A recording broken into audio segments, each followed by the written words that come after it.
This Fleet Equipment Unscripted interview is presented by Hendrickson, a leading manufacturer of heavy-duty suspension systems and components to the global commercial transportation industry. Visit hendrickson-intl.com to learn more.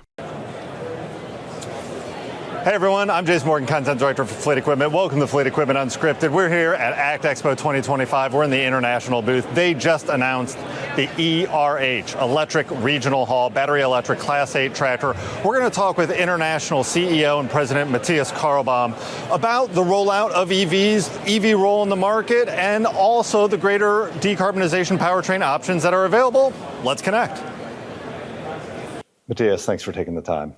Thank you, Jason. Okay, so we're at ACT Expo. How are you balancing, from an equipment development, truck technology point of view, how are you balancing some of the short-term, hopefully short-term uncertainty, right, with some of the long-term goals of customers that are looking at decarbonization here at ACT Expo?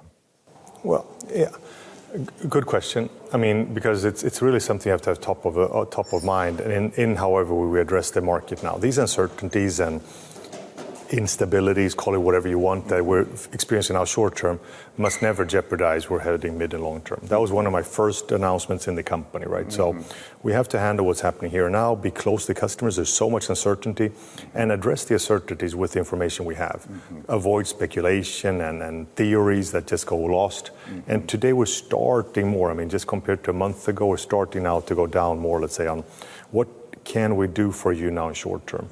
Mm-hmm. And still, I mean, being at a fair like this one, talking also with, okay, some items might be a little bit paused by some customers short term, but the discussions are still happening. Mm-hmm.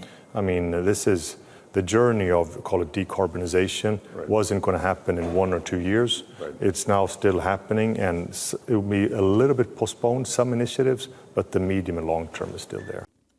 You have the ERH here. You had the EMB earlier here a couple of years ago. Anything to learn from the EMB that you can bring to the ERH, market expectations as you roll that out to North American fleets? Yeah, I would say, the learning, of course, there's always tuning, and of course things go very fast, especially in battery technology, right? So I mean, we've of course evolved on that side with the kind of call it the hardware side of the vehicle throughout the years. But most of all, I think the important thing with the EMV and the school bus, however low volumes it might have been in the beginning, those learnings are priceless of really deploying the vehicles.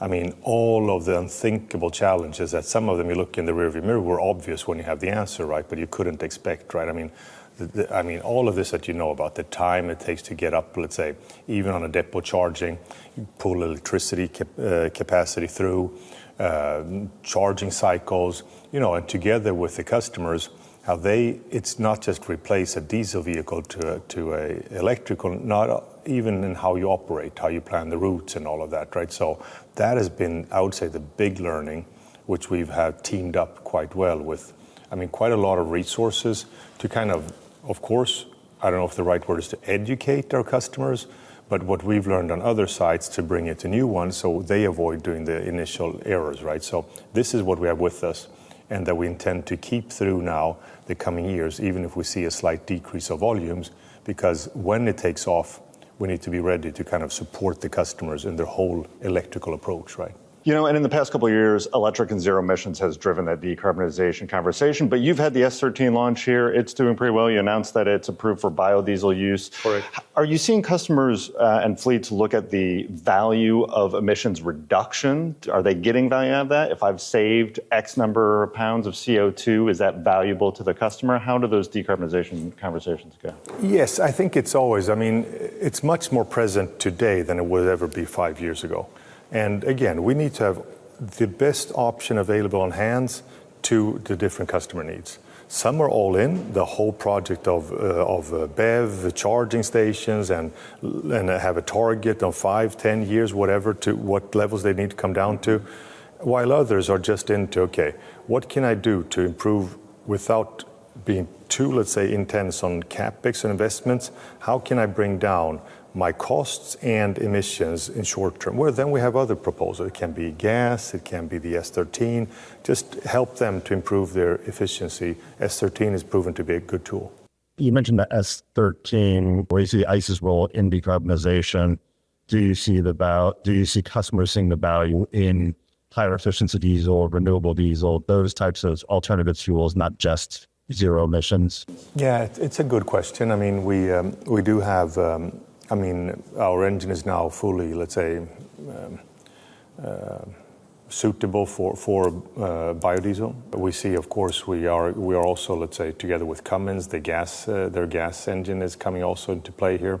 These options are there. How big will we see those? I mean, it's very sensible to also cost, unquestionably.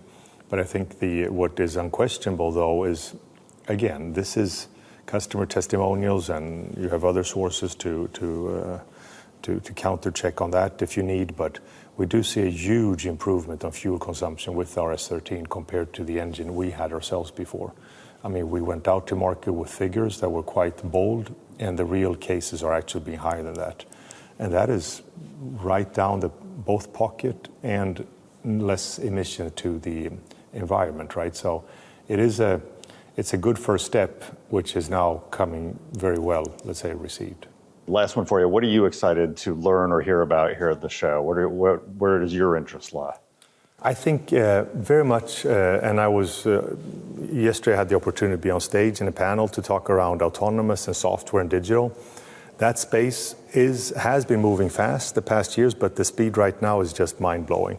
So be up to date on that, learn, and let's say do our, trials together with customers. How can this bring value here and now, and not only just seeing this futuristic picture of, let's say, everything moving around autonomous, electrical, in a futuristic landscape. No, what's here now? Especially in these times, we talk about how difficult the environment is. How can technology help us be more efficient, bring down costs and efficiency? I think that's a focus area for me. All right, perfect. Matthias, thanks so much. Thank you. Appreciate it. Thank you. Thank you so much.